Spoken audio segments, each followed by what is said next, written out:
wabarakatuh. Alhamdulillahilladzi tawadha'a kullu syai'in li'azamatihi wa dhalla kullu syai'in li'izzatihi wastalama kullu syai'in liqudratihi.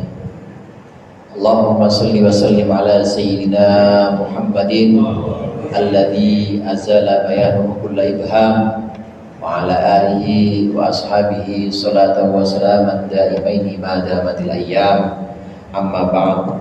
Segenap para ustaz, para hujjaj, sesepuh, hadirin, khusus Ustaz Hadik, Ustaz Ahmad Zaini, Ustaz Matroji, Ustaz Samani, Ustaz Sa'id Al-Khudri, segenap para ustaz yang kalau saya sebutkan satu persatu bisa sampai isya, kebanyakan. Alhamdulillah pada malam hari ini kita berkumpul kembali untuk melanjutkan pengajian rutin kita setiap malam Ahad, setiap malam Minggu mengaji kitab Irsyadul Ibad dan Ta'lim.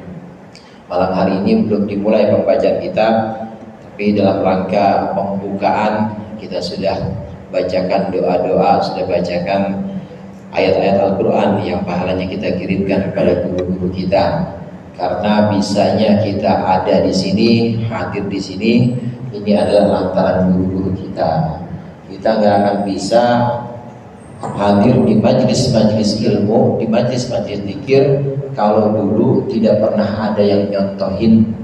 Pasti kita bisa seperti ini karena orang tua kita dulu mencontohkannya. Minimal orang tua kita mencontohkan. Ada juga yang ngajaknya sambil bawa rotan lagi. Ngaji, lu tau nggak ngaji? Karena memang ilmu itu modal, ilmu itu adalah bekal untuk ibadah. Tanpa ilmu maka ibadah kita ini semuanya tertolak. Tanpa ilmu ibadah kita ini tidak sah. Artinya tidak sah di sini, tidak akan diterima oleh Allah. Ini yang pertama yang ingin saya sampaikan, yaitu tentang pentingnya majelis-majelis ilmu seperti ini.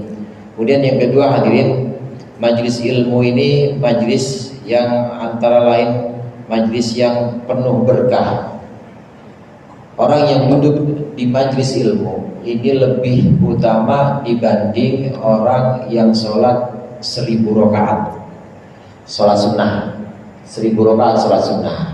Ada yang pernah sholat sunnah 1000 rakaat, berarti 500 salam. 2 rakaat salam, 2 rakaat salam.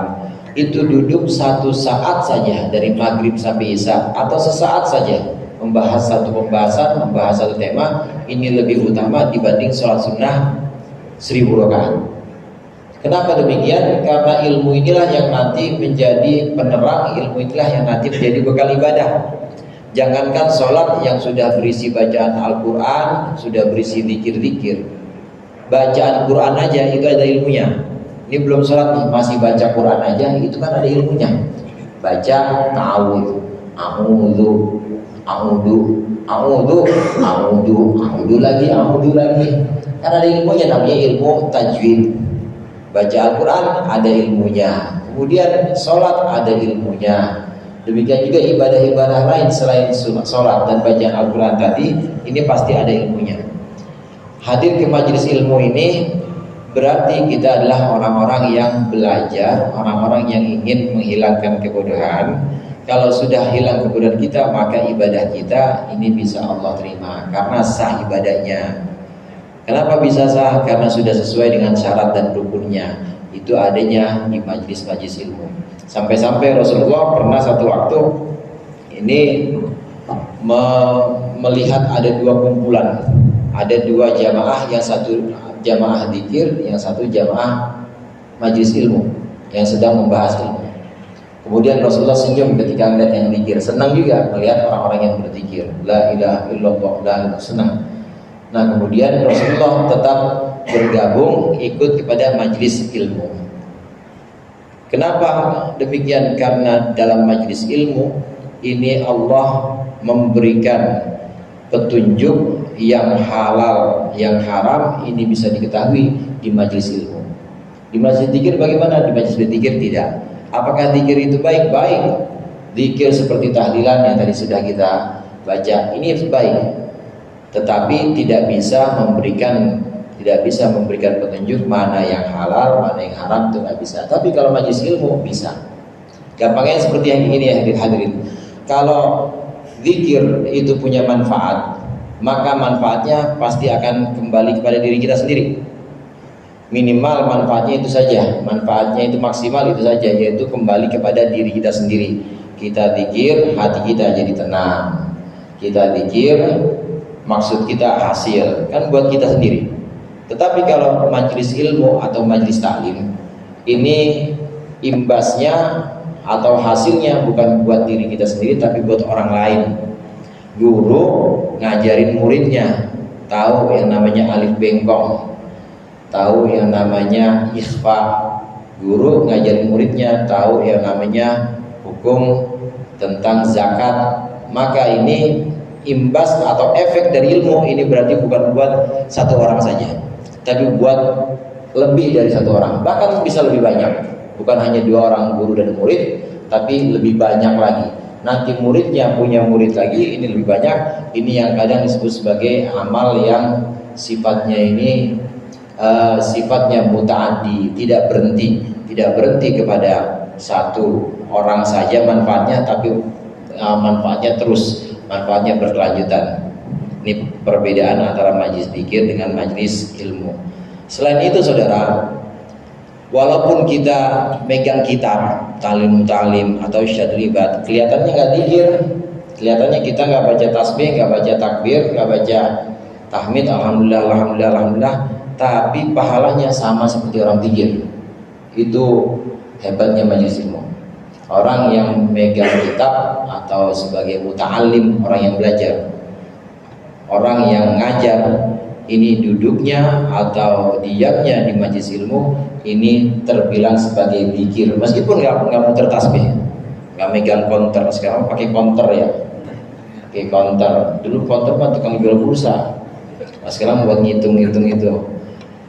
Meskipun tidak kelihatan megang tasbih, nggak kelihatan megang konter, tapi orang yang duduk mendengarkan, orang yang duduk mencatat atau menjelaskan tentang pembahasan ilmu, ini pahalanya sama dengan orang yang berzikir. Zikir terus di sini, malam Selasa, malam Minggu, zikirnya apa ya? Zikirnya ngaji, karena termasuk dalam sebagai zikir. Besok malam Senin sama Ustaz Adik ngaji lagi, pahala zikir. Malam Jumat di musolanya Ustaz Haji ada lagi zikir juga. Jadi duduk di sini ini pahalanya sama dengan zikir.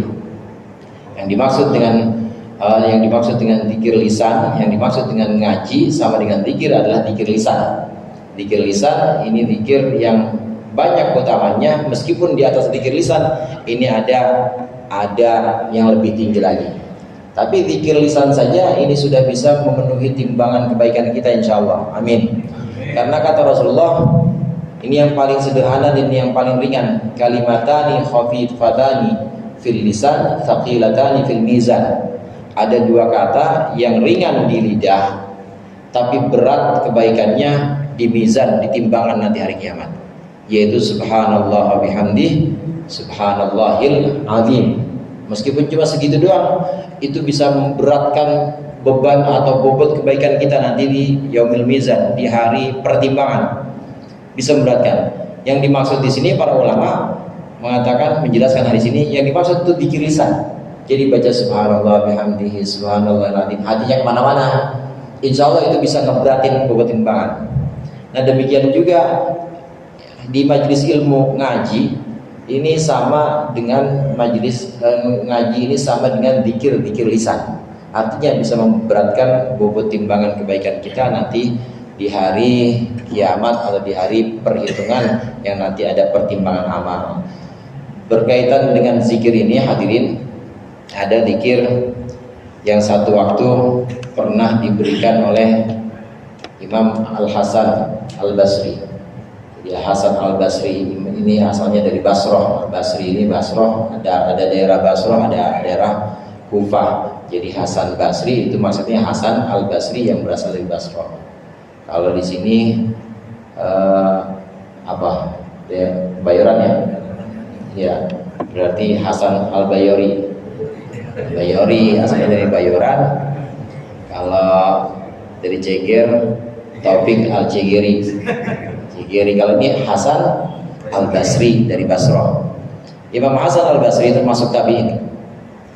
Pernah satu waktu murid-muridnya memperhatikan, ada yang datang kepada beliau, beliau tanya, ada yang beliau ditanya tentang permasalahan orang ini. Cerita, wahai guru, kampung saya udah lama nggak hujan, kampung saya kekeringan, kemarau, pada mati semua itu ternak-ternak, nggak ada juga yang bisa diambil manfaat dari tanah, semuanya tandus karena nggak hujan-hujan. Kira-kira apa yang perlu dan harus kami baca orang-orang kampung ini? Istighfar, kata Imam Hasan Al-Basri, istighfar. Nah, kemudian pulang orang ini. Beberapa waktu kemudian muridnya memperhatikan lagi, ada juga pasien, karena pasien ya, biasanya begitu orang sekarang ya, lagi puyeng aja kiai didatengin, nanti udah nggak puyeng, lagi enakan lupa. Minta sama Imam Hasan Al-Basri. Ini yang kedua, diperhatikan sama murid-muridnya, datang bilang, guru, saya udah nikah lama tapi belum punya anak, kira-kira apa yang perlu saya baca? Istighfar. Jawabannya istighfar juga. Beberapa waktu kemudian ada lagi pasien yang datang, ada lagi tamu yang datang pada Imam Hasan Al-Basri, kemudian menceritakan masalahnya, wahai guru, di kampung saya ini tanaman gak ada yang mau tumbuh, air ada, semuanya ada, tapi gak ada yang bisa tumbuh semuanya tidak bisa tumbuh, sungai-sungai juga kelihatannya airnya gak bagus, gimana caranya, kira-kira apa yang perlu kami baca doa? Imam Hasan Al-Basri menjawab, istighfar. Alhamdulillah, itu semua orang balik lagi dan hasil semuanya. Yang tadinya belum punya anak, karena banyak baca istighfar, maka dia kemudian punya anak. Udah mulai tokcer. Kemudian yang tadinya kampungnya ini belum hujan, alhamdulillah turun hujan. Yang kampungnya tidak bisa tumbuh tanaman-tanaman, tidak bisa tumbuh air sungai juga tidak baik untuk tanaman-tanaman, ini kemudian jadi subur. Nah, guru-gurunya kemudian murid-muridnya kemudian tanya kepada Imam Hasan Al-Basri, guru, itu kenapa kok 3 orang nanya masalahnya beda-beda tapi jawabannya sama semua? Kemudian Imam Hasan Al-Basri bilang, afalam tasma'u annallaha qala, emang kalian nggak tahu bahwasannya Allah berkata, faqul tastaghfiru rabbakum innahu kana ghaffara yursilis samaa'a 'alaikum midrara wa yumdidkum bi amwalin wa banin wa yaj'al lakum jannati wa yaj'al lakum anhara. Itu di surat Nuh, saudara. Surat Nuh. Kata Nabi Nuh dalam surat itu, Allah menceritakan Nabi Nuh. Kata Nabi Nuh, aku berkata kepada orang-orang, istaghfiru rabbakum, mohon ampun kepada Allah, mohon ampunlah kepada Allah, sesungguhnya Allah Maha Pemberi ampunan. Maka yursilis sama alaikum midrara, maka Allah akan menurunkan hujan kepada kalian. Jadi dengan istighfar, kekeringan atau musim kemarau ini pasti bisa berhenti. Banyak istighfar. Karena ya saudara, kalau di sholat Idul Fitri, Idul Adha, ini kan khotib disunnahkan banyak-banyak baca takbir. Allahu Akbar, Allahu Akbar, Allahu Akbar. Kalau khotbah pertama berapa Ustaz? 9. Khotbah kedua 7. Sunnah itu memang nanti di tengah-tengah khotbah kalau lagi jeda atau pindah tema, Allahu Akbar, Allahu Akbar walillahil hamd. Pasti Allahu Akbar. Itu juga di antara isi khutbah itu disunahkan baca Allahu Akbar, Allahu Akbar. Disunahkan baca itu banyak-banyak di sholat Idul Fitri, di khutbah Idul Fitri atau khutbah Idul Adha. Kalau di khutbah sholat istisqa itu ada khutbahnya. Kalau di khutbah sholat istisqa yang diperbanyak bukan takbir tapi istighfar. Khatib istighfar di khutbah pertama 9 kali. Astagfirullahaladzim, astagfirullahaladzim, astagfirullahaladzim, astagfirullahaladzim, astagfirullahaladzim. Udah 9 kali baru alhamdulillah, sholawat, pesan takwa dan seterusnya. Khutbah kedua juga gitu, astagfirullahaladzim. Kenapa demikian? Karena memang dengan istighfar ini orang-orang yang istisqa ini berharap Allah mengampuni dosa-dosanya, kemudian menurunkan hujan di kampungnya. Ini istighfar untuk kemarau atau untuk turunnya hujan. Kemudian yang kedua, kalau tadi yursilis sama alaikum midrara wa yumdidkum bi amwali wa banin, dan Allah akan memberikan kepada kalian anak-anak, keturunan dan juga harta. Ini juga ditunjukkan dari ayat ini, dari ayat surat Nuh ini, bahwasanya dengan istighfar ini insyaallah akan Allah berikan keturunan yang banyak. Kalau masih ada yang mau nambah lagi, banyak istighfar. Kalau masih ada yang belum, ya banyakin istighfar juga. Insyaallah istighfar ini bisa buat orang yang tadinya belum punya anak jadi punya anak. Kemudian yang ketiga dalam ayat itu, wa yaj'al lakum jannati wa yaj'al lakum anhara. Allah akan tumbuhkan kebun-kebun untuk kalian dan Allah akan alirkan sungai-sungai yang baik untuk kalian. Ini istighfar yang dikandung dalam surat Nuh. Imam Hasan Al-Basri memberikan semua doa-doa untuk 3 masalah yang beda istighfar. Memang hadirin seperti itu. Prosesnya itu sebelum Allah memberikan rahmat atau segala macam nikmatnya, itu kita cuci dulu dosa kita. Cuci dulu dosa kita. Masjid kalau mau cakep itu langsung ditempelin kaligrafi dulu, apa dibersihin dulu kira-kira? Bersihin dulu apa langsung tempelin kaligrafi? Bersihin dulu. Begitu juga kita kalau mau dikasih pemberian atau nikmat-nikmat Allah yang banyak, bersihin dulu diri kita dengan istighfar. Nah, istighfar adalah amalan lisan. Astagfirullahaladzim. Istighfar itu lisan. Astagfirullahaladzim. Nah, sedangkan taubat itu amalan hati. Yang ingin saya sampaikan, kalau lisan kita astagfirullahaladzim, maka hati kita harus taubat. Artinya benar-benar ada penyesalan, benar-benar tidak mau mengulangi perbuatan salah kita, benar-benar bertekad untuk berhenti dari kesalahan kita. Jadi istighfar yang sesungguhnya atau istighfar yang hakiki itu ketika lisan kita baca astagfirullahaladzim, hati kita taubat, hati kita mohon ampun kepada Allah dari dosa-dosa dan menyatakan bahwa kita berhenti dari dosa-dosa yang sudah pernah kita lakukan. Mungkin itu saja sebagai pembuka. Mudah-mudahan dengan ngaji seperti ini Allah memberikan ridha dan rahmatnya kepada kita, dan Allah terus membimbing kita untuk bisa istiqomah dalam kebaikan. Dikurang ya mohon maaf. Wallahu muwaffiq ila aqwamit thoriq. Wassalamualaikum warahmatullahi wabarakatuh.